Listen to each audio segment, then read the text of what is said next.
Good morning. এখন বাজে সকাল 11টা। আর এই ছেলেকে স্কুলে দিয়ে ফিরলাম বাড়ি।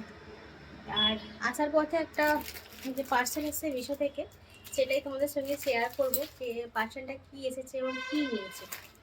আসলে না আমি কথা বলতে পারছি না, মানে এখানটা না ঘা মতো হয়েছে তো, আমি কথা বলতে পারছি না, এতটাই এখানটা ব্যথা, আমি কথা বলতে পারছি না ঠিক মতো, তাই এইভাবে কথা বলছি।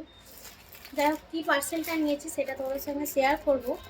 আর এই দিয়ে এলাম 11টা মতো বাজে, এখন কিছু খাওয়া হয়নি, পেটে এখনো কিছু পড়েনি, খাবো, খিদেও পাচ্ছে খুব। তার আগে ভাবলাম এইটা কাটাকুটি করে তোমাদের সঙ্গে শেয়ার করে নিই। কোনো কিছু এলে মনে হয় যেন আগে দেখি, সেটা পরে যা কাজ হয় হবে, কিন্তু মনে হয় যে পার্সেলটা যা অর্ডার করেছিলাম সেটা ঠিকঠাক মতো এসেছে কিনা, কেমন হয়েছে সেটা জানার জন্য মনে হলো আগে কেটে নিয়ে দেখে নিই। চলো কাটি দেখি কি এসেছে।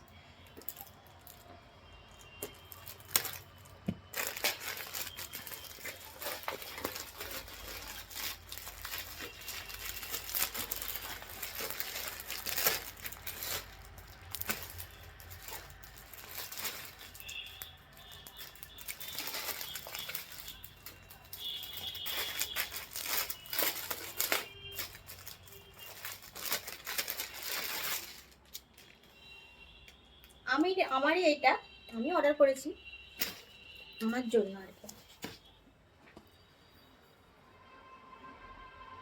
এটা হচ্ছে ওপরের টপটা, আর এটা হলো নিচের প্যান্টটা। কাপড়টা খুব সুন্দর, একদম পাতলা না, খুব সুন্দর কাপড়টা। এটাই অর্ডার করেছিলাম আর কি। খুব সুন্দর এসেছে কাপড়টা, আর দেখতেও খুব সুন্দর, যেমন দেখছিলাম ফোনেতে ঠিক সেরকমই এসেছে। আর এই যে এইটা, এটা টপটা ওপরে, আর এটা নিচের প্যান্টটা। বেশ সুন্দর হয়েছে, আমার তো খুব ভালো লেগেছে কাপড়টা, খুব সুন্দর সফট কাপড়টা।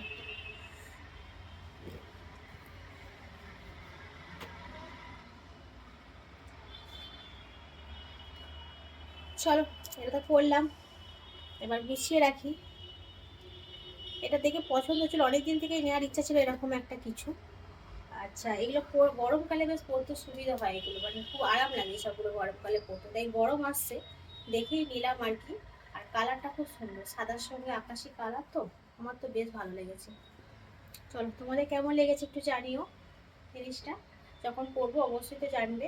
একটা কারণে এটা নিয়েছি, সেই কারণটা পরে জানাবো। একটা তো কারণ অবশ্যই আছে কেন হঠাৎ করে নিলাম, সেই কারণটা পরে জানাবো। চলো, কেমন হয়েছে তোমরা জানিও অন্তত, ঠিক আছে? আর কালারটা কেমন সেটা বলো, ঠিক আছে? এটা তো নিয়েছি, ছেলে এখনো জানে না, সে জানলে মাথা খারাপ করে দেবে, সে গেছে স্কুলে, এসে দেখবে যে নিয়ে নিয়েছি। এই অবস্থা। চলো, টাটা, রাখলাম।